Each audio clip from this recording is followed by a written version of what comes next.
Hare Krishna, Hare Krishna, Krishna Krishna, Hare Hare, Hare Rama, Hare Rama, Rama Rama, Hare Hare.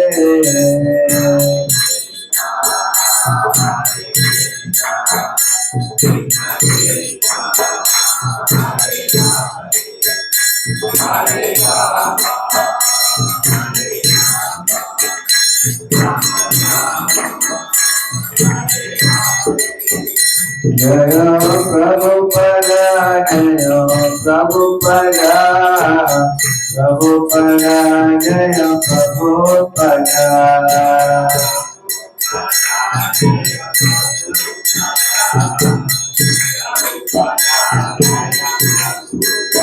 Prabhupada, Prabhupada, Prabhupada, Prabhupada.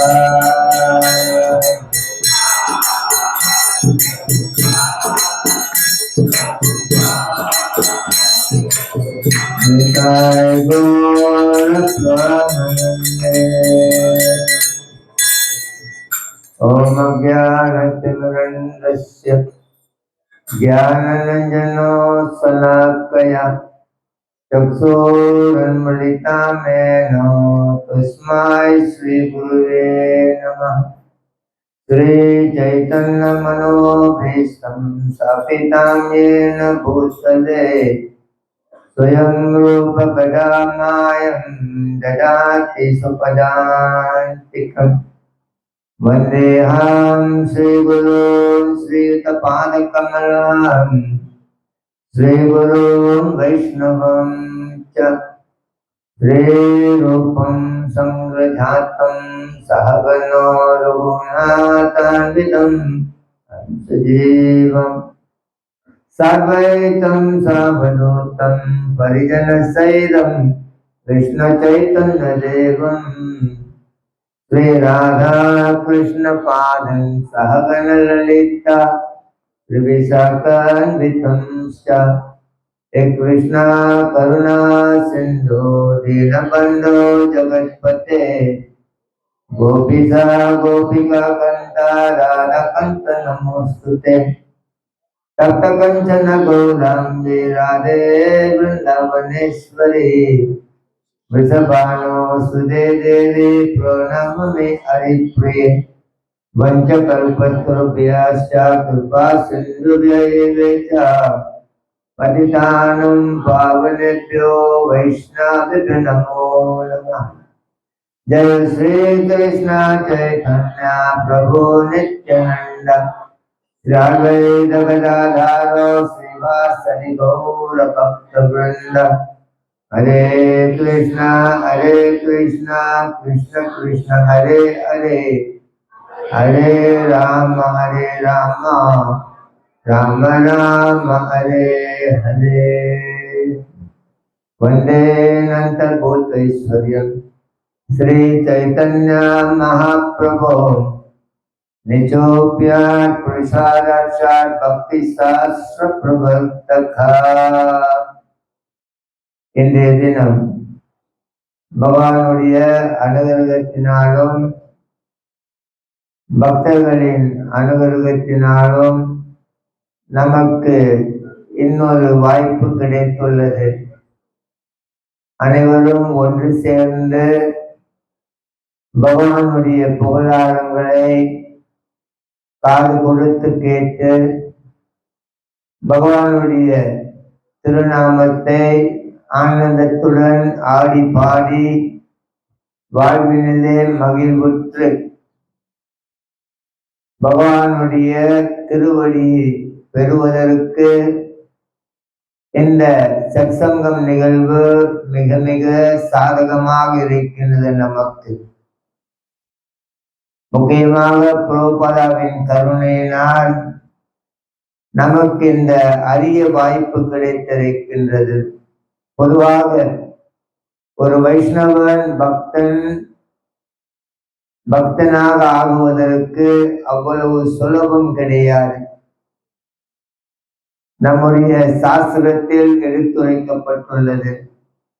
ஒருவன் 100 பிறவிகளில் புண்ணியம் செய்திருந்தான் என்றார். 100 பிறவிகளில் புண்ணியம் செய்து அந்த புண்ணியம் ஒட்டுமொத்தமாக 100 பிறவியின் புண்ணியம் ஒட்டுமொத்தமாக ஒன்று சேரும் பொழுது அவன் இந்த உலகத்திலே வைஷ்ணவனாக பிறக்கின்றான். அப்படி என்றால் நீங்கள் அனைவரும் புண்ணியம் செய்த ஆத்மாக்கள், பாவ ஜென்மங்கள் கிடையாது. பிரபுபாதாவினிடத்திலே ஒரு பக்தர் கேட்கின்றார், அமெரிக்காவினிலே. கிருஷ்ணர் கீதையில் சொல்லுகின்றார், உலகத்தினிலே சரியான முறையினிலே பக்தியை செய்யாதவர்களின் நிலை என்னவென்று அர்ஜுனன் கேட்கின்றான் கிருஷ்ணனிடத்தினிலே. கீதையில் 6வது அத்தியாயத்தில் 36வது பதத்தினிலே அர்ஜுனனின் கேள்வி, ஆயாத்தி சிலயோபேதா யோகா சலித்த மானச அப்பிரப்ய யோக சம்சித்தின் கங்கத்தையும் கிருஷ்ணா கச்சதி. பக்தியினிலே ஈடுபட்டு அந்த பக்தியை முழுமை பெறாமல் பாதியில் விட்டு போனவர்களின் கதி என்னவென்று அர்ஜுனன் கேட்கின்றார். அதற்கு பகவான் சொல்லுகின்றார், பிரப்யா புண்ணியா கிருத்தன் லோகாம் உசிப்பே சாஸ்வத்தை சமா சூச்சினாம் ஸ்ரீமதாம் கே யோக நஸ்தோ ஜாயத்தை என்று. அர்ஜுனா, யார் ஒருவன் பக்தியை முழுமையாக செய்யாமல் பாதியில் விட்டு போய்விடுகின்றானோ அடுத்த பிறவியினிலே அவர்கள் ஒரு நல்ல பக்தர்களின் குடும்பத்தில் பிறப்பார்கள் அல்லது செல்வம் நிறைந்தவர்களின் குடும்பத்தில் பிறப்பார்கள். செல்வத்தை கொண்டு பகவானுடைய கைங்காரியங்களில் ஈடுபடுவார்கள். பக்தர் குடும்பத்தில் பிறந்து ஆரம்ப காலத்திலிருந்தே அவர்கள் போன பிறவியில் எந்த இடத்தில் பக்தி விட்டார்களோ அந்த இடத்திலிருந்து தொடர்வார்கள் என்று பகவான் சொல்லுகின்றார். அவ பக்தர் கேட்கின்றார் பிரபுபாதன் இடத்தினிலே, பகவான் கிருஷ்ணன் இப்படி சொல்லி இருக்கின்றார், அடுத்த பிறவியில் நல்ல செல்வந்தர் குடும்பத்திலோ அல்லது பக்தர் குடும்பத்திலோ பிறப்போம் என்று. எங்களை பொறுத்தவரை நாங்கள் செல்வந்தர் குடும்பத்திலையும் பிறக்கவில்லை, பக்தர்களின் குடும்பத்திலும் பிறக்கவில்லை. எங்களுக்கு எப்படி இந்த பாக்கியம் கிடைத்தது என்று. அதற்கு பிரபுபாத சொல்லுகின்றார், அந்த பாக்கியத்தை நான் உங்களுக்கு ஏற்படுத்தி கொடுத்திருக்கின்றேன். ஆகையினால் பக்தர்கள் அவ்வளவு தூய்மையானவர்கள். பக்தர்கள் நினைத்தால் இந்த உலகத்தினிலே முடியாதது ஒன்றும் கிடையாது. காரணம், பகவான் பக்தர்களை தன்னில் ஒருவனாக பகவான் நினைக்கின்றார். காரணம், பக்தர்கள் பகவானை தன்னில் ஒருவனாக நினைத்திருக்கும் காரணத்தினால், சதா பக்தர்கள் பகவானையே நினைத்து கொண்டிருப்பதினால் பகவானும் பக்தர்களையே நினைத்து கொண்டிருக்கின்றார். ஆகையினால் பக்தர்களுடைய வேண்டுகோளை பகவான் அழகாக நிறைவேற்றுகின்றார். அப்படி இருக்கும் பொழுது நாம் உண்மையாக பக்தர்களாக இருந்தோம் என்றால் நம்முடைய பக்தி மட்டும் கிடையாது, நம் குடும்பத்தில் உள்ளவர்களின் பக்தி, நம் குடும்பத்தில் உள்ள உறவுகள், வெளிப்புறத்தில் உள்ள உறவுகள் எல்லாமே சுமூகமாக நல்ல நிலையில் இருக்கும் என்பதை சாஸ்திரம் எடுத்துரைக்கின்றது. இந்த ரீதியினிலே நாம் இந்த பக்தி மார்க்கத்தை அதே நிலையினில் பிரபுபாத எப்படி மற்றவர்களுக்கு இந்த பாக்கியத்தை கொடுத்தாரோ, எந்த ஒரு சுயநலமும் இல்லாமல் பொதுநலத்தை கருதி உலகமே நல்லா இருக்க வேண்டும் என்று பிரபுபாத நினைத்ததினால் இன்று நாம் இங்கு அமர்ந்திருக்கின்றோம். அதில் ஒரு சிறிய அளவை நாம் செய்தாலும் கூட பிரபுபாட்டிற்கு நாம் மிக மிக நன்றி கடன் பட்டவர்களாக இருப்போம். பிரபுபாதன் இடத்திலே ஒரு பக்தர் கேட்கின்றார், நாங்கள் எதை செய்தோம் என்றால் உங்களுக்கு திருப்தியாக இருக்கும், மன மகிழ்ச்சியாக இருக்கும் என்று கேட்டார் ஒரு பக்தர். அவர் நினைத்தார் பிரபுபாத சொல்ல போகின்றார், நிறைய புத்தகங்களை விநியோகம் செய்தார் என்றால் அதில் எனக்கு ரொம்ப மகிழ்ச்சி. அல்லது பகவானுக்கு நல்ல உணவுடைத்து நல்ல பூஜை செய்தாய் என்றால் எனக்கு மன மகிழ்ச்சி. அல்லது திறமையாக பகவானுக்கு சமைத்தாய் என்றால் அதில் எனக்கு ரொம்ப மகிழ்ச்சி என்று சொல்லுவார் என்று அவர் நினைத்தார். பிரபுபாதா சொன்னார், நீ எப்பொழுது கிருஷ்ணர் உணர்வோடு வாழ்கின்றாயோ, கிருஷ்ணனை மறவாமல் இருந்தாய் என்றால் அதைவிட வேற இன்பம் மகிழ்ச்சி எனக்கு வேறு ஒன்றுமே கிடையாது. ஆகையினால் நாம் கிருஷ்ண உணர்வோடு இருந்தால் மட்டும்தான் மற்றவர்களுக்கு அந்த கிருஷ்ணனுடைய உணர்வை ஏற்படுத்த முடியும்.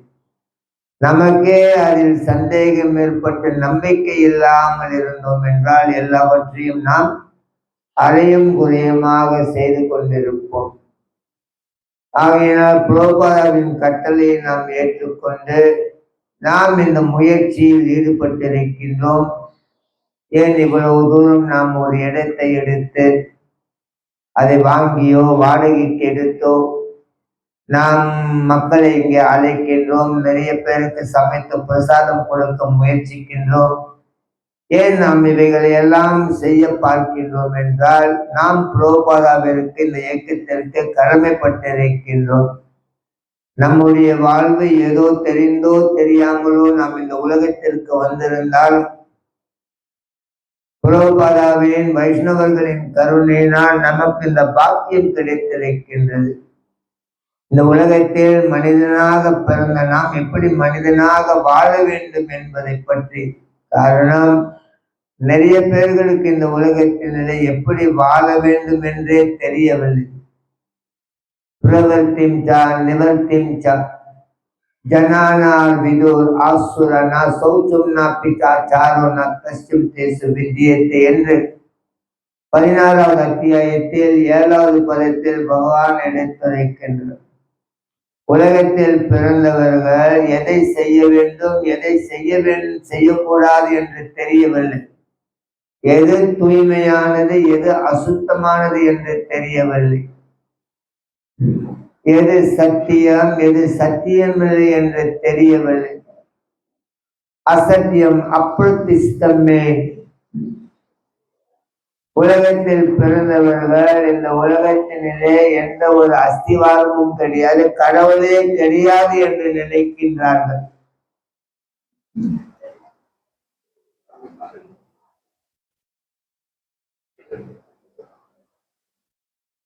ஏதாம் கிறிஸ்திம் அவஸ்தப்யா நஸ்தமானோ அல்ப புத்தைய. அல்பனாக்கா ரொம்ப அல்பத்தனமா உலகத்துல இந்த தர்மம் தெரியாதவர்கள் ரொம்ப அல்பத்தனமா தன் வாழ்க்கையை மட்டும் அழிப்பதில்லாமல் மற்றவர்களுடைய வாழ்க்கையை எப்படி அழிக்க வேண்டும் என்று வாழ்ந்து கொண்டிருக்கின்றார்கள். அசுர குணம் படைத்தவர்கள் என்று பகவான் சொல்லுகின்றார். நமக்கு இவைகளில் நல்ல தெளிவு இருக்கின்றது. எதை பேச வேண்டும் எதை பேசக்கூடாது, எதை செய்ய வேண்டும் எதை செய்யக்கூடாது, எது தர்மம் எது அதர்மம் என்பது, எதை சாப்பிட வேண்டும் எதை சாப்பிடக்கூடாது, எதை பார்க்க வேண்டும் எதை பார்க்க கூடாது, எங்கு போக வேண்டும் எங்கு போகக்கூடாது என்று எல்லா நிலைகளிலும் நமக்கு ஒரு நல்ல தெளிவு இருக்கின்றது பக்தர்களுக்கு. காரணம் பிரபுபாதாவை போன்ற கருணை உள்ளம் கிடைத்த வைஷ்ணவர்களின் அனுகிரகத்தினால் நம்முடைய வாழ்க்கை ஏறக்குறைய எந்த ஒரு பாவம் செயல்களும் இல்லாமல் நாம் உண்டு, நம் குடும்பம் உண்டு, நம் கடமை உண்டு, நம்முடைய பக்தர்களின் சத்சங்கம் உண்டு, பகவானுக்கு நான் செய்ய வேண்டிய கடமைகள் உண்டு என்று நம் வாழ்வினிலே நாமும் நல்லா இருக்க வேண்டும், மற்றவர்களும் நல்லா இருக்க வேண்டும் என்ற ஒரு உணர்வினிலே நான் மட்டும் நல்லா இருக்க வேண்டும், மற்றவர்கள் அழிந்தாலும் ஒழிந்தாலும் எனக்கு அதில் கவலை இல்லை என்று தமிழ்ல சொல்றாங்க. ராமன் ஆண்டாலும் ராவணன் ஆண்டாலும் எனக்கு ஒரு கவலை இல்லை. அவனுக்கு ஒரு கவலையே இல்லை. ராமன் ஆட்சி புரிகிறானா ராவணன் ஆட்சி புரிகிறான். ஏன்னா அவனுக்கு ராமன் யார் என்று ஒழுங்கா புரியல, ராவணன் யார் என்று ஒழுங்கா புரியல. நல்லவன் யாரு திருடன் யாரு என்று தெரியாதவர்கள் தான் எவனோ வந்துட்டு போறான்னு சொல்லப்படும். தெரிஞ்சவர்களுக்கு நல்லவன் மட்டும் வரணும் திருடன் வரக்கூடாதுன்னு நினைப்பான். ஒரு சாமியார் உட்காந்து ராமாயணம் பேசினாரு. அவர் வந்துட்டு 48 நாள் ஒரு மண்டலம் ராமாயணம் பேசிட்டாரு. ஒரு மண்டலம் பேசி முடிஞ்சிட்ட பிறகு யாருக்குன்னா என்ன கேள்வி இருக்கான்னு கேட்டாரு. ஒருத்தன் சொன்னா, நீங்க பேசுனதெல்லாம் ரொம்ப அருமையா இருந்தது சாமி, எனக்கு ஒரே ஒரு கேள்வி அப்படின்னு. என்னதுன்னா, இல்லை இவ்வளவு நாள் நீங்க கதை சொன்னீங்க 48 நாள், எனக்கு ஒரே ஒரு சந்தேகம் இங்க. இதுல வந்துட்டு ராமன் வந்துட்டு அசுரனா ராவணன் அசுரனான்னு கேட்டான். அந்த சாமியார் எப்படி இருக்கும் 48 நாள் உட்காந்து எவ்வளவு இவங்கள்ட்ட பேசிட்டு சாமியார் சொன்னார் அவங்ககிட்ட, டே ராமன் அசுரன் இல்ல, ராவணன் அசுரன் இல்ல, இந்த கதையை சொன்ன நான் தான் அசுரன். இந்த கூட்டத்தில் வந்து மாட்டிக்கிட்டுமே.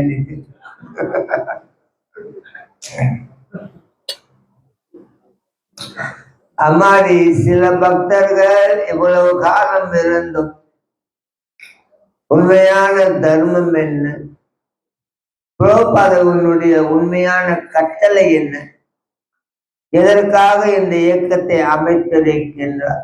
புரோபாதா இந்த இயக்கத்தை அமைக்கும் பொழுது 7 காரணங்களை கொண்டு அமைத்திருக்கின்றார். 1வது காரணம், இந்த உலகத்தினிலே அமைதி இல்லாமல் இருக்கின்றது. காரணம், சமநிலை இல்லாமல் இருக்கின்றது. பௌதிகமும் ஆன்மீகமும் சமநிலை இல்லாமல் இருக்கின்றது. மக்கள் முழுமையாக பௌதிகத்தை மேலே நிறைய தூக்கி வைத்திருக்கின்றார்கள், ஆன்மீகத்தை கீழே வைத்திருக்கின்றார்கள். உங்களுடைய உணர்ச்சிகள் சமநிலைக்கு கொண்டு வந்தால்தான் நீங்கள் எல்லாவற்றையும் இந்த உலகத்தில் சமமாக அனுபவிக்க முடியும். உலகம் சமநிலை பெற வேண்டும், ஏற்ற தாழ்வுல்லா நிலை வேண்டும், உயர்வே காணும் மனம் வேண்டும், இறைவா அதை நீ தர வேண்டும். எல்லாமே இந்த உலகத்துல சமமா வழி நடத்தினா இறைவனுடைய அனுகிரகம் வேண்டும். பகவான் இடத்துல அர்ஜுனன் கேட்கிறார் 6வது அத்தியாயத்துல 26வது பதத்துல, எத்தோ எத்தோ நிச்சலாத்தி. பகவான் சொல்றார் அர்ஜுனனிடத்துல, எத்தோ எத்தோ நிச்சலாத்தி மனம் சஞ்சலாமா ஸ்ரீராம் தத்தோ தத்தா நேமியத்தா ஆத்மானியோ வசன்னாகி. அர்ஜுனா, இயற்கையாகவே அஸ்திவாரம் இல்லாமல் இருக்கும் உன்னுடைய மனதை, அலைப்பாயம் உன்னுடைய மனதை உன்னுடைய வசத்திற்குள் கொண்டு வா என்று சொல்லுகின்றார். பிறகு சொல்லுகின்றார், சர்வ பூத்தாம் ஆத்மானம் சர்வ பூத்தானை சத்மனை எக்ஸத்தே யோக யுக்தாத்மா சர்வாத்திர சமதர்சினார். 6வது அத்தியாயத்தில் 29வது பதத்தில் பகவான் சொல்லுகின்றார், அர்ஜுனா, அதை செய்வது மிக மிக சுலபம். மனதை நம்முடைய வசத்திற்குள் கொண்டு வருவது மிக மிக சுலபம். பகவான் சொன்னார், எதையெல்லாம் இந்த உலகத்தில் பார்க்கின்றாயோ அதற்குள் என்னை பார் என்று சொல்லுகின்றார். என்னை பார்க்கும் பொழுது உலகத்தையே எனக்குள் பார். சர்வாத்திர சமதரிசி, எல்லா நேரங்களிலும் எல்லா இடங்களிலும் நீ என்னை பார்க்கும் பொழுது உன்னுடைய மனம் உன்னுடைய வசத்திற்குள் வந்துவிடும் என்று. ஆகையினால் நாம் தெரிந்து கொள்ள வேண்டும், புரோபதா இந்த இயக்கத்தை அமைக்கும் பொழுது எதற்காக அமைக்கின்றார்? சுயநலத்திற்காக கிடையாது. உலகத்தில் அமைதி இல்லாமல் போய்விட்டது. காரணம், உலகத்தில் சமநிலை இல்லாமல் இருக்கின்றது. எதில் சமநிலை இல்லை? எதிலுமா இல்லை சமநிலை? எங்க சமநிலை இல்லாம போயிட்டது உலகத்துல?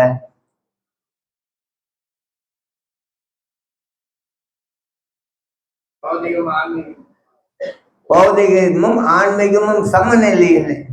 பூமி அப்போ நலர்வாயு கம்மனோ குடிரி வச்ச அகங்கார இத்தியமைப்பினா பிரகிருதி ரச 7வது அத்தியாயத்தில் 4வது பதத்தில் பகவான் சொல்லுகின்றார், இந்த உடல் பௌதிக மூலகங்களால் தயாரிக்கப்பட்டிருக்கின்றது.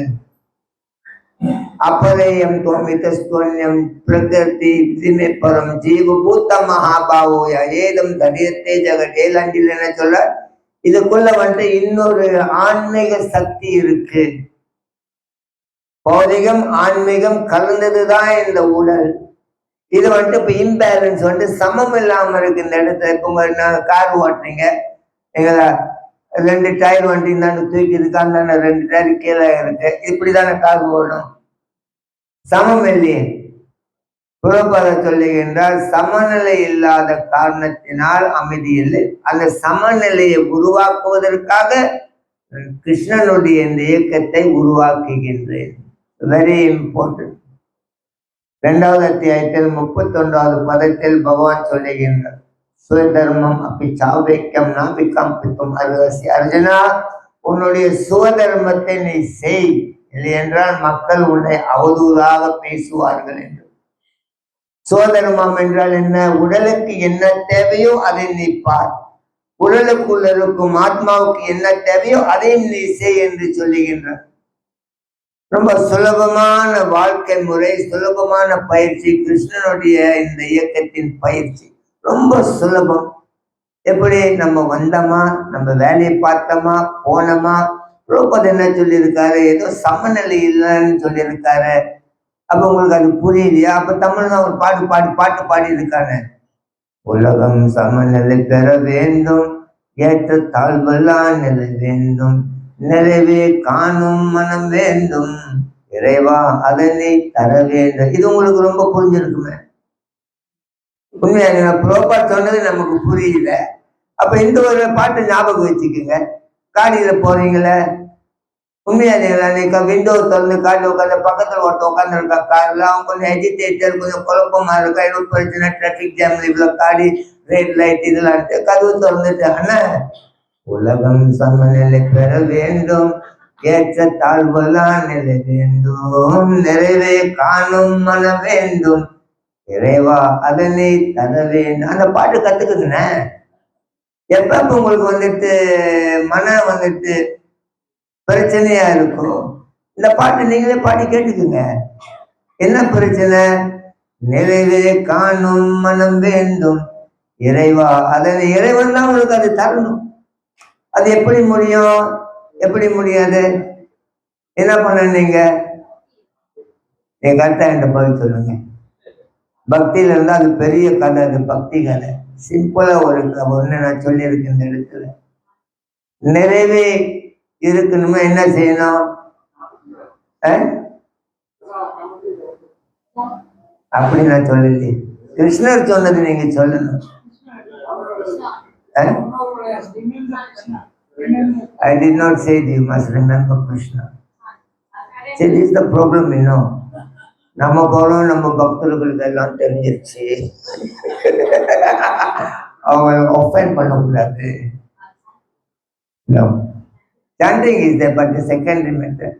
That Krishna have answered this thing. He told Arjuna, Yato Yato Nishala in the chapter 6:26. மனம் அலைப்பாயுதா உன்னோட வசத்துக்குள் கொண்டு வா. எப்படி கொண்டுட்டு வரணும்ட்டு 6:29 சொன்னாரு. என்ன சொன்னாரு? சர்வபூதாம் சமாத்மானம் சர்வபூதானி சக்மனி இக்ஷத்தே யோகயுக்தம் சர்வாத்திர சமத்தன். சமம் சமநிலை கொண்டு அவரை நீ பார்க்க சொல்றாரு. எப்படி பார்க்கற? எல்லாத்தையும் அவருக்குள்ள பாரு. உங்களை பார்க்கல, அவரு உங்களுக்குள்ள பார்க்கணும். நானு எல்லா இடங்கள்லயும் கிருஷ்ணனை பார்க்கும்போது மனம் வந்துட்டு சமநிலை. அதான் சொல்றாரு, இறைவா நீ அதை தர வேண்டும். அது ஆழமான அர்த்தமான பாடல். பிரபுபாதா வந்துட்டு இந்த இயக்கத்தை அமைப்பதற்கு 1வது காரணம், இப்ப நம்ம சமநிலை இல்லாம உட்கார்ந்து கிடக்கிறோம். என்ன நினைக்கிறோம்? அந்த வாழ்க்கை அதுதான் ரொம்ப முக்கியம். வேலை செய்யணும், சம்பாதிக்கணும், பிள்ளைங்களை பார்க்கணும், எல்லாமே அது அது அது அதுன்னு அது வந்துட்டு ஒரு பக்கம் வந்துட்டு பெரிய வந்துட்டு ஒரு மலைமேடு மாதிரி கட்டிட்டோம். அதுக்கு சமமா இந்தான்னு வந்துட்டு ஒண்ணு இல்லாம கிடக்குது. பௌதீகத்தை வந்துட்டு நம்ம ரொம்ப முக்கியத்துவம். நவீன கலாச்சாரம் என்றாங்களே, 2 விதமான கலாச்சாரம் நிறைந்த வாழ்க்கை இருக்கு. ஒன்று நவீன கலாச்சாரம், இன்னொன்று வந்துட்டு வேத கலாச்சாரம். ஏன்னா modern civilization and Vedic civilization. மக்கள் எதை ரொம்ப விரும்புறா? மாடர்ன் சிவிலைசேஷன், நவீன. நம்ம அதை வெறுக்கல. அவங்க நினைக்கிறான் இந்த ஹரே கிருஷ்ணா வந்துட்டு எல்லாத்தையும் வெறுக்கிறா. நம்ம என்ன சொல்றோம்? இப்ப என்ன? உலகம் சமநிலை பெற வேண்டும், ஏற்றத்தாழ்வுகள் இதெல்லாம் இருக்கக்கூடாது. சமநிலையா வரணும்னா நீ வந்துட்டு ரெண்டையும் சமப்படுத்து. அப்ப அவங்க வந்துட்டு நவீன காலம் இதில் வந்துட்டு அது என்ன அவங்களுடைய அடிப்படை விஷயம் என்ன அந்த இடத்துல, இந்த மாடர்ன் சிவிலைசேஷன் அது எதை வந்துட்டு பின்பற்றி இருக்கிறது? Modern civilization based on scientific advancement. என்ன பிரபு, அவங்க வந்துட்டு எதுல ரொம்ப ஃபோக்கஸ் பண்றா? Evidence based knowledge and critical thinking. நீ என்ன சொன்னீங்களா அப்ப என்கிட்ட ப்ரூவ் பண்ணு.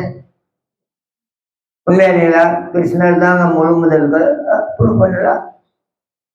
ஜாயின் பண்ணுங்க நல்லா இருப்பீங்க, அப்ப ப்ரூவ் பண்ணலாம். என்ன சொன்னாலும் அவனுக்கு என்ன வேணும்? Proof proof. அது வந்துட்டு நவீன கால கலாச்சாரம், மாடர்ன் சிவிலைசேஷன். எல்லாமே நீ ப்ரூஃப் பண்ணி என்கிட்ட, அப்பதான் நான் நம்புவேன். விஞ்ஞான முன்னேற்றம்னு சொல்றாங்கல்ல, பிரமாணம். பிரமாணம்னா நீ ப்ரூஃப் பண்ணி என்கிட்ட.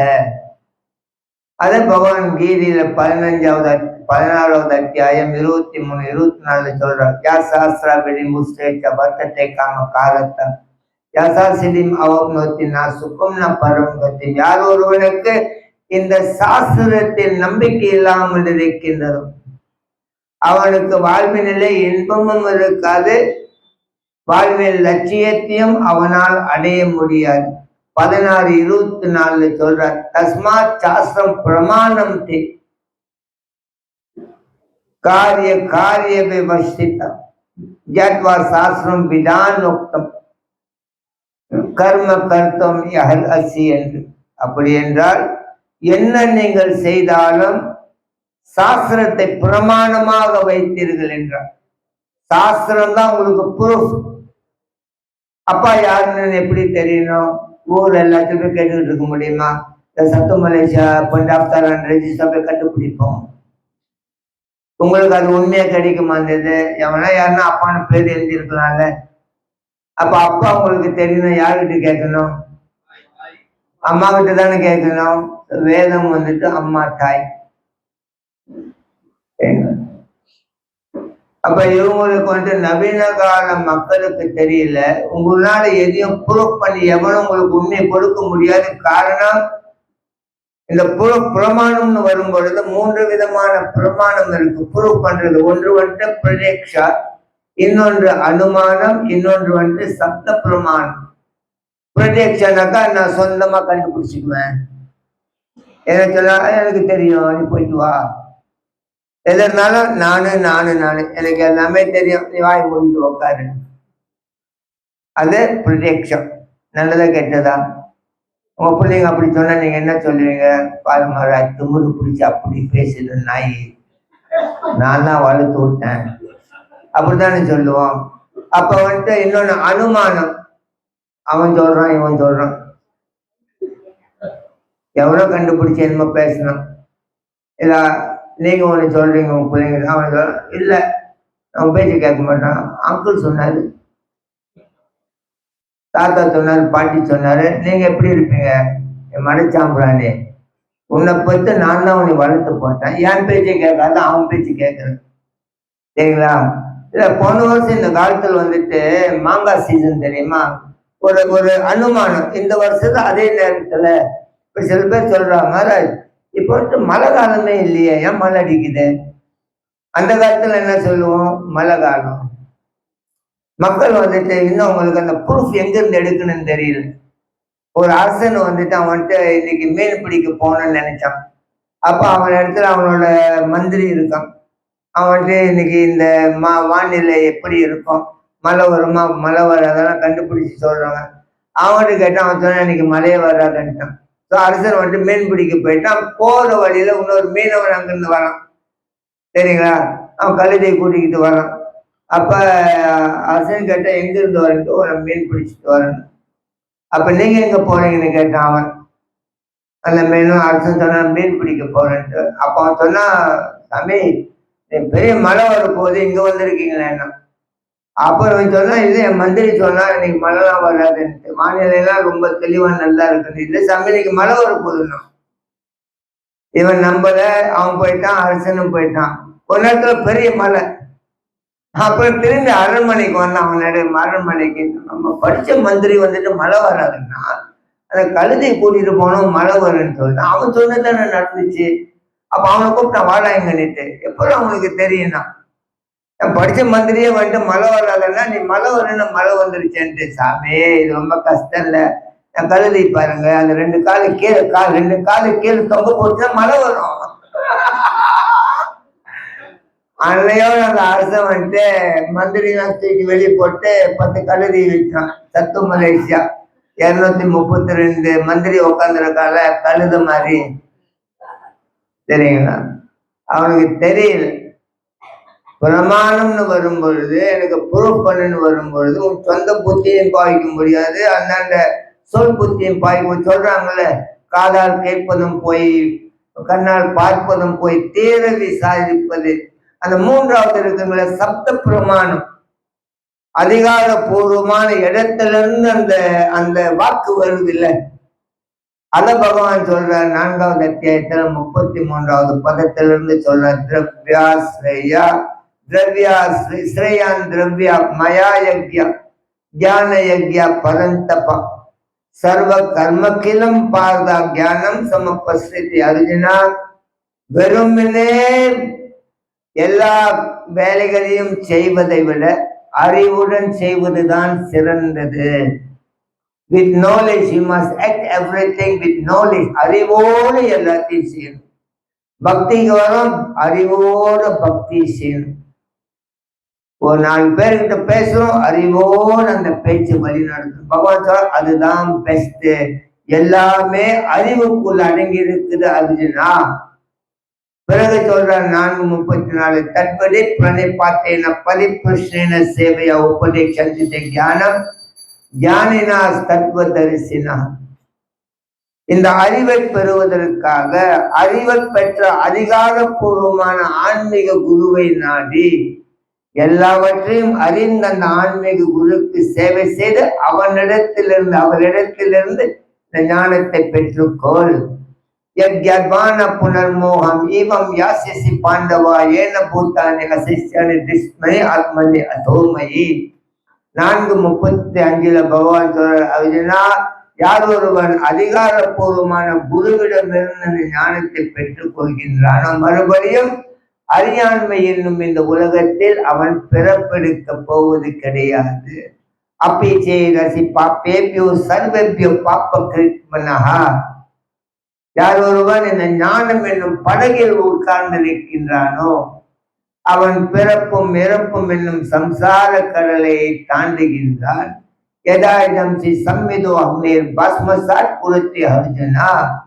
எப்படி நெருப்பு விறகுகளை எரித்து சாம்பலாக்குகின்றதோ இந்த உன்னதமான ஞானம் ஒருவனுடைய எல்லா கர்மங்களையும் அவனிடத்திலிருந்து நீக்குகின்றது. நை சத்ரேன சத்ரிசம் பவித்ரம் மீகம் வித்யத்தே தற்சோயம் யோக சம்சித்தா கலேத்மனானி பிந்தத்தி என்று 4வது அத்தியாயத்தில் 38வது பதத்தில் பகவான் சொல்றார்.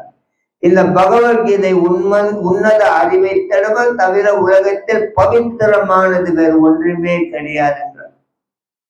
இதை ஒரு நல்ல அதிகாரபூர்வமான இடத்திலிருந்து அதுதான் உங்களுக்கு பிரமாணம், அதுதான் நம்மளுக்கு ப்ரூஃப். அம்மா தான் நமக்கு ப்ரூஃப். யார்? அப்பா அம்மா தான் ப்ரூஃப். வேதம் நம்முடைய தாய். நீ தாயே இகழ்ந்து பேசும் பொழுது, தாய்க்கே மரியாதை இல்லாத பொழுது எப்படி வாழ்க்கையில நல்லா இருக்க போற நீ? இதெல்லாம் மக்களுடைய நிலைமை இந்த காலத்திலே. மாடர்ன் சிவிலைசேஷன், நவீன கால கலாச்சாரம் என்றால் அவர்கள் எதை நம்ப வேண்டுமோ அதை நம்பாமல் சொந்த புத்தியை மனதையும் புத்தியும் நம்பிக்கொண்டு அடுத்தவன் சொல்லுவதில் நம்பிக்கொண்டு இந்த வேத கலாச்சாரம் இதுதான் நம்முடைய பிரமாணம்.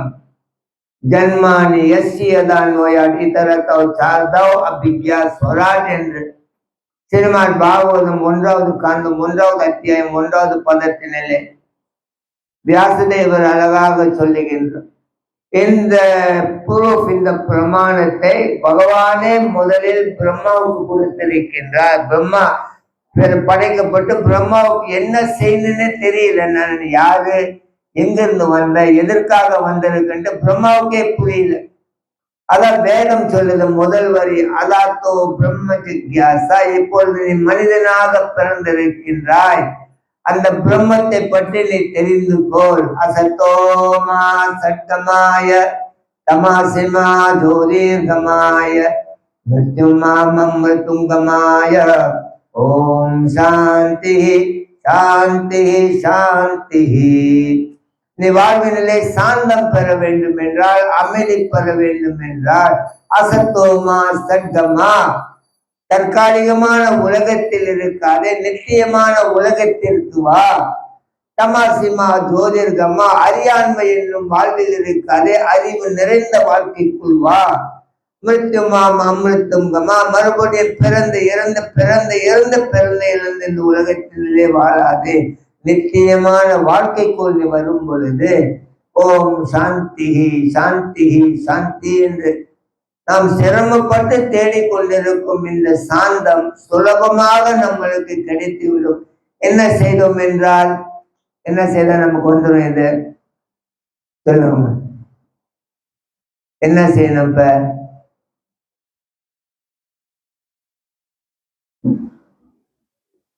எனக்கு எல்லாம் தெரியும், வாய் மூடு, அது செய்யணுமா? அவன் அப்படி சொன்னான், நீ வேற மாதிரி சொல்ற, அது செய்யணுமா? இல்லை எங்க அம்மா சொன்னாங்க, எது செய்யணும்? அம்மா சொன்னதானே செய்யணும். வாழ்க்கையில குடும்பத்துல பெற்றவங்களை தவிர பிள்ளைங்களுக்கு நல்ல நண்பன் யாருமே கிடையாது. இந்த உலகத்துல பிள்ளைகளுக்கு பெற்றவர்களை தவிர வேற நல்ல யாரும் நண்பனே கிடையாது. மற்றவெல்லாம் சுயநலத்துக்காக மட்டும் பழகுவான், சரிங்களா? அவன் ஏதோ வந்துட்டு சொந்த லாபத்துக்காக உங்களை ஏன்னா கொஞ்சம் அப்படியே புகழ்ந்து பேசுவான். பெற்றவர்களுக்கு தானே சொல்ல போறா, இப்படி எதுவும் மாடு மாதிரி தூங்கிட்டு இருந்தீங்கன்னா என்ன ஆக போது, எழுந்துருன்னு சொல்லுவா. அவன் சும்மா உங்களுக்கு கிடைக்கிறதுக்காக என்ன சொல்லுவான், உன் நடை இருக்கின்றது நடை நடையாது, பார்வை இருக்கின்றது பார்வையாது. உங்ககிட்ட ரொம்பவே தோத்துருவா, ஊர்வசியே தோத்துருவா. அழுகுறான். சுயநலத்தோடு உங்களை அப்படியே அவன் தூக்கி கொண்டு போவான், பாவத்துக்கு தூக்கிகள் போட்டுவான், போயிட்டு வா. அப்பா அம்மா அப்படி கிடையாது. என்ன தூக்கிட்டு இருக்க, எழுந்துரு, படி, வேலை செய்ய, ஒழுங்காயிரு. அவங்க படிக்கப்படி அவங்களோட நன்மைக்காக திருத்துறாங்கல்ல. அப்ப பிள்ளைகளுக்கு பெற்றவர்களை தவிர உண்மையான நண்பன் உலகத்தில் யாருமே கிடையாது. அப்ப அவங்க எனக்கு அவங்களோட பேச்சு கேட்கணும். அமாதிரி பிரத்யக்ஷா, சொந்த புத்தியை விடுங்க, அனுமானம் மற்றவங்க சொல்றது விடுங்க, சப்த பிரமாணம், அதிகாரப்பூர்வமா ஆண்டவனே இந்த ஞானத்தை கொண்டு வந்திருக்கிறார், வாழ்க்கை நெறிமுறைகளை. அதான் நம்ம சொல்றோம் வேதிக் சிவிலைசேஷன், வேத கலாச்சாரம். முதல்ல அந்த வேதம் ஞானம் என்ற அந்த பொக்கிஷத்தை ஆண்டவனே பிரம்மாட்ட கொடுத்திருக்கிறார். பிறகு எப்படி வருது? 4:3 பகவான் சொல்ற 4:2 4 ஈவாம் பரம்பரா பிரப்தம் ஈமாம் ராஜரிஷி விது சாக்கலேன மகத்தோ யோகனஸ்து பரந்தபா சாயவயா மாயா தேஜ யோகா பிரப்த புராத்தன பக்தோசிமே சகாச்சேட்டி ரகசியம் இது உத்தம். அர்ஜுனா, இந்த ஞானம், இந்த வேதம், அது ஈவம் பரம்பரா குரு சீடர் பரம்பரை வழியாக வந்து கொண்டிருக்கின்றது. அந்த குரு சீடர் சங்கிலி இப்பொழுது அருந்திருப்பதினால் மறுபடியும் நான் பேச வேண்டிய நிலைமை ஏற்பட்டிருக்கின்றது. நீ என்னுடைய நண்பன் என்றும் காரணத்தினால், என் மேல் உனக்கு பொறாமை இல்லை என்ற காரணத்தினால் நான் உனக்கு அதே உபதேசத்தை இன்று மறுபடியும் எடுத்துரைக்கின்றேன். இது பரம்பரை பகவானிடத்திலே இருந்து வந்திருப்பது இந்த சப்த பிரமாணம். மற்றதெல்லாம் இடையில இங்கிருந்து அங்கிருந்து வருது. நான் எங்க போயிருந்தேன், யூனிவர்சிட்டி துன் ஹுசேன் ஜோஹர் பாருங்க. அப்ப அவங்க நான் பேசும் பொழுது கேட்ட மாதிரி டார்வின் சொல்றாரு, மனிதர்கள் குரங்குகளிடமிருந்து வந்திருக்கின்றார்கள் என்று. குரங்கிலிருந்து தான் மனிதன் வந்தான்னு சொல்றான் டார்வின். உண்மையான கேட்டேன். நம்ம பிள்ளைங்க உட்கார்ந்து இருக்கா யூனிவர்சிட்டி பிள்ளைங்க எல்லா பேரும் உண்மைன்னா அப்ப நான் சொன்னேன், அப்போ ஒரு குரங்கு கொண்டு வந்து பாப்பா அது மனுஷனா மாறுதான்ட்டு, ஏன் குரங்கு இப்போ மனுஷனா மாறல? அப்படியே வாய் பொண்ணுகிட்டு அவன் சொல்லிட்டு போனான். ஒரு பையன் கேட்டான் அப்பா கிட்ட, அப்பா நம்ம எங்க இருந்து வந்தோம்? அப்பா சொன்னா குரங்குகிட்ட இருந்து வந்தேன். அவன் போய் அம்மா கிச்சன்ல இருந்த அம்மா கிட்ட கேட்டான், அம்மா நம்ம எங்க இருந்து வந்தோம்? நம்ம சாமி கிட்ட கடவுள்கிட்ட இருந்து வந்தேன்னா. அப்பா சொன்னாரு குரங்கு கிட்ட இருந்து வந்துட்டு அவங்க அப்பாவோட குடும்பம் தான்.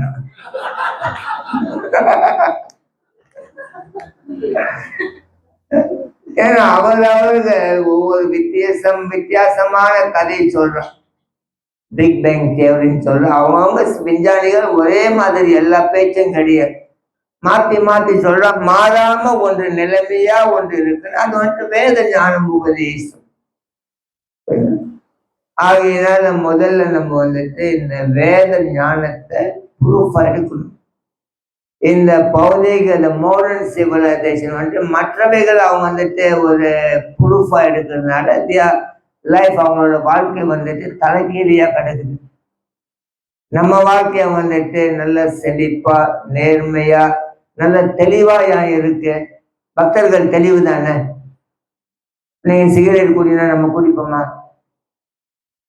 அப்படின்னு என்ன நீங்க குடிக்கிறீங்களா? தலையாட்டாம இருக்கீங்க. சாராயணம் குடினா குடிப்போமா? அடுத்த வீட்டுல போய் தீ வைனா வைப்போமா? பாதாம் தூக்கி 10 பேர் வெட்டுனா வெட்டுவோமா? நம்ம அதெல்லாம் செய்ய மாட்டோமே. மாற சொன்னா தர்மம் இல்லாம கதைகளை செய்ய சொல்றான்னு சொல்லிடுவாங்க. அப்ப நமக்கு தெரியுது எது நல்லது. ஏன்னா நம்ம வேத கலாச்சாரத்துக்குள்ள இருக்கிறோம். அவன் நவீன கலாச்சாரத்துக்குள்ள இருக்கிறதுனால அவனுக்கு இந்த கதைகள்லாம் வந்துட்டு ஒன்றும் தெரியல. பிரவர்த்தி நிவர்த்தி ஜனான விதுரோ அசுரா, நல்லது எது கெட்டது எது எது செய்யணும் எது செய்யக்கூடாது, எது சுத்தம் எதா சுத்தம், எது சத்தியம் எது அசத்தியம், அவனுக்கு ஒண்ணுமே எல்லாமே குலப்படியில கிடக்குறான். சரிங்களா? அதனால இந்த நவீன கால கலாச்சாரம் மக்களுக்கு வந்துட்டு ஒரு நிலையான நல்லது ஒரு தீர்வு உயர்வான வாழ்க்கையை கொண்டு வந்து சேர்க்காது. அவங்களுடைய நன்மைக்காக நம்மை பொழுது வந்துட்டு வேத கலாச்சாரத்தை உள்ளுக்கு கொண்டு வரும். பிரமாணம் உனக்கு ப்ரூஃப் வேணும், ரொம்ப முக்கியம். அது எங்க இருந்து எடுத்தா உனக்கு வந்துட்டு தெளிவா நிறைவா உண்மையான பதில் உனக்கு கிடைக்கும் என்றதை நம்ம எடுத்து சொல்லிக்கிட்டு இருக்கோம். இந்த ரீதியிலே நமக்கு நம்முடைய குருமாரர்கள் நமக்கு இந்த பாக்கியத்தை கொடுத்திருக்கின்றார்கள். குருமாரர்கள் நிறைய பிரபலம் நிறைய புத்தகங்கள் எழுதினார், நிறைய கதைகளை சொல்லி இருக்கின்றார். பொதுவாக மனு தர்மம் என்ன சொல்லுகின்றது என்றால், குரு தன்னுடைய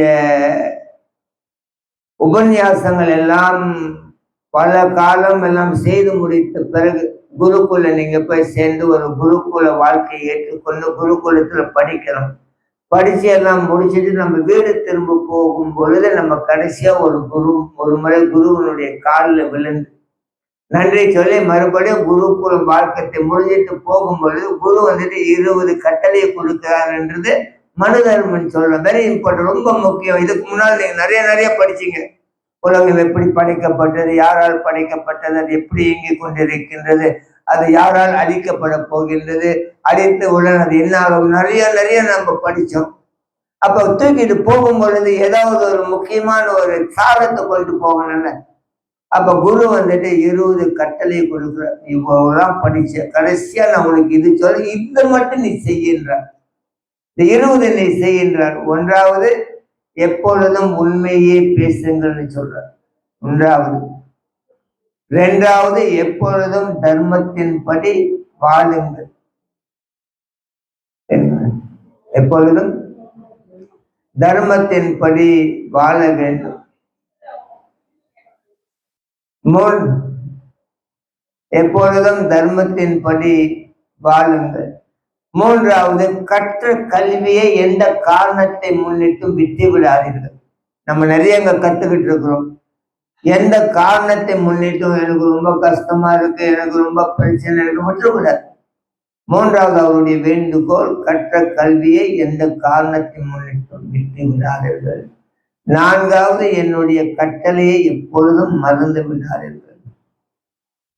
ஐந்தாவது, ஒரு குருவின் திருவடியை பின்பற்றி உங்களுடைய காரியங்களை செய்யுங்கள். ஆறாவது, எந்த காரணத்தை முன்னிட்டும் குரு சீடர் சங்கிலி அந்த பரம்பரையை அறுத்து விடாதீர்கள். புரியுதுங்களா? ஏழாவது, எப்பொழுதும் குருவுக்கு விசுவாசமாக இருங்கள். எட்டாவது, தாயை தெய்வமாக மதியுங்கள். ஒன்பதாவது, தந்தையை தெய்வமாக மதியுங்கள்.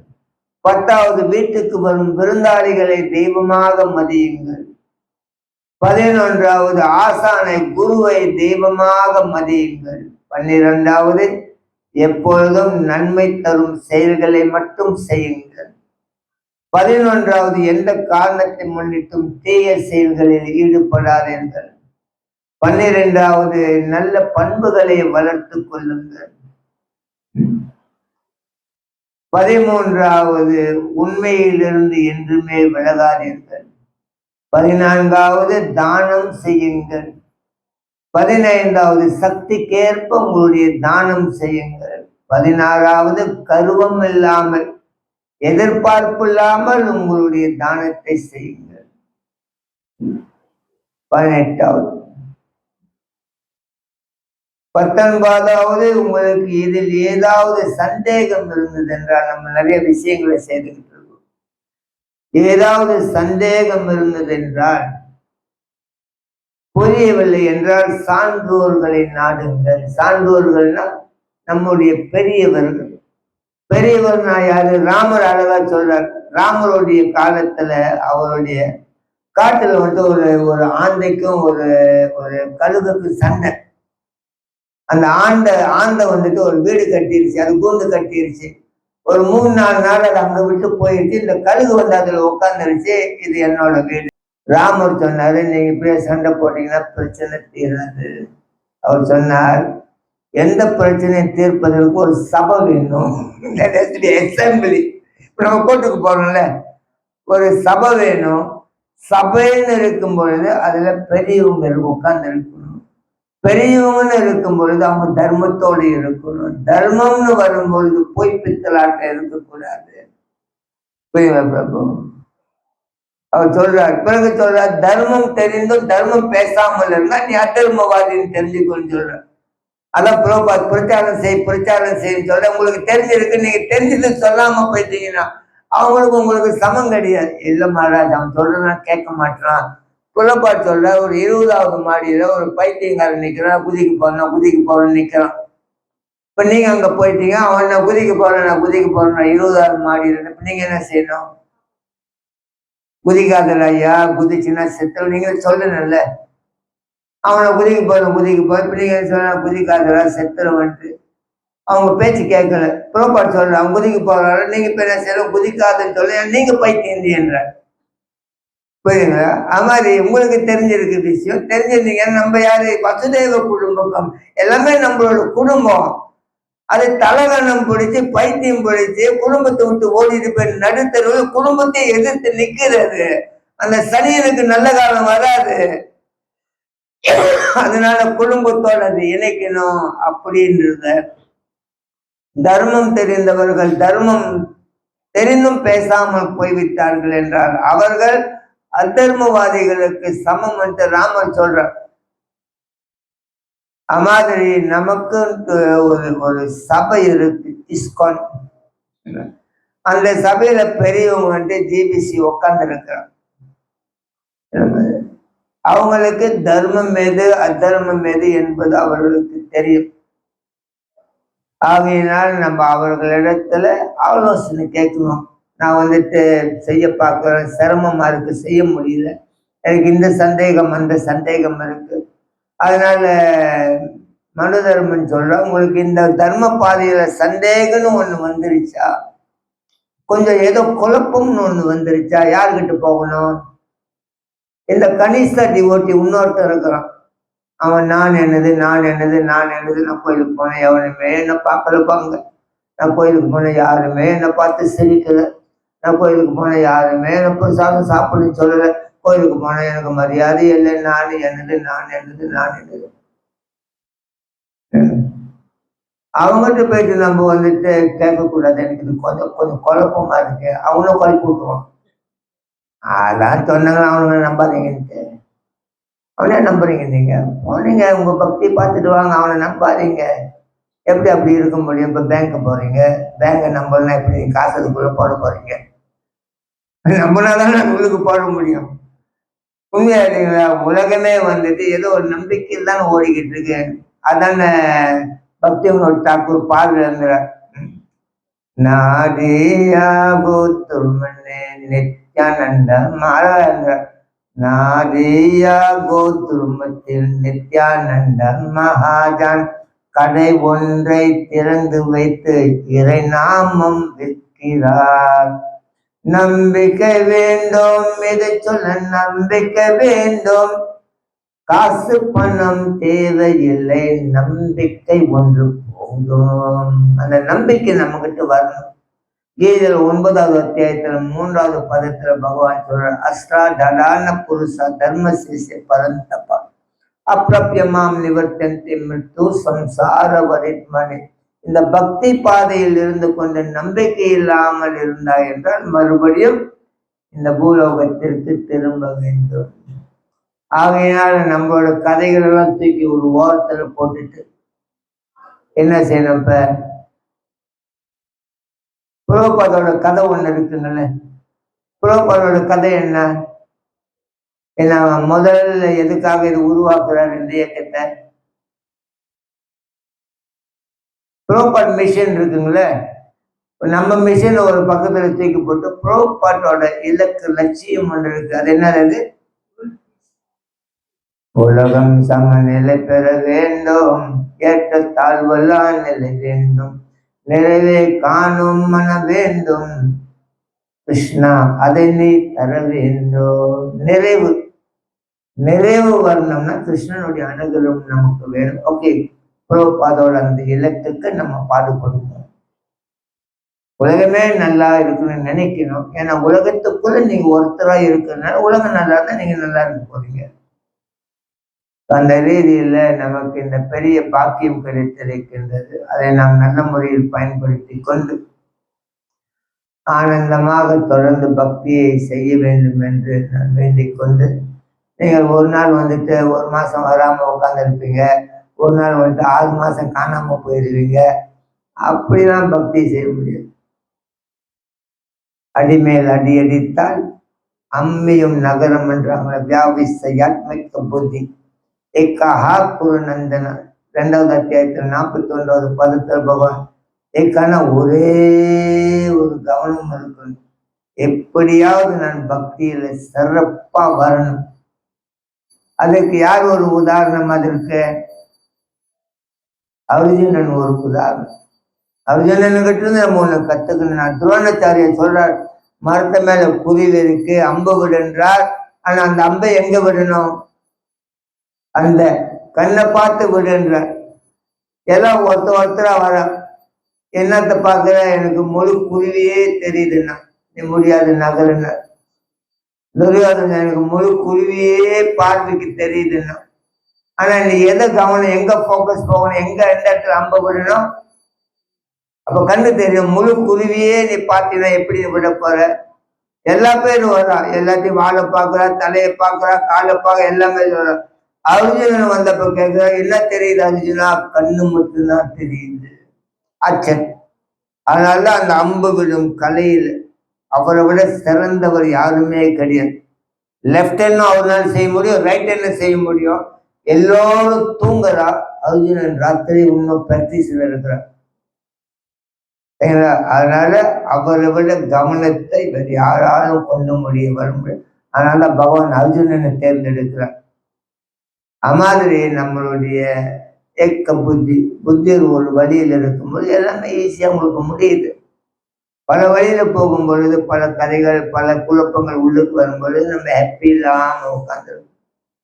ஆகையினால நீங்க சிரமம் பாராமல் இந்த நிகழ்வுக்கு வந்திருக்கின்றீர்கள். உங்களுடைய வாழ்வு செழுமை பெற வேண்டும், உயர்வடைய வேண்டும், நல்ல ஆனந்தம், அமைதி எல்லாம் வர வேண்டும். அதற்காக நாம் கொஞ்சம் நல்ல ஏக்காக்க புத்தி ஒரு நிலையில் வைத்து வந்த வேலையில கவனம் செலுத்தி நம் பக்தி நிலை உயர வேண்டும். நம்ம உறவு கொள்ளும் அனைவரும் பக்தியில் உயர வேண்டும் என்று சொல்லிக்கொண்டு சிரமம் பாராமல் வந்த உங்கள் அனைவருக்கும் என்னுடைய மனமார்ந்த நன்றி.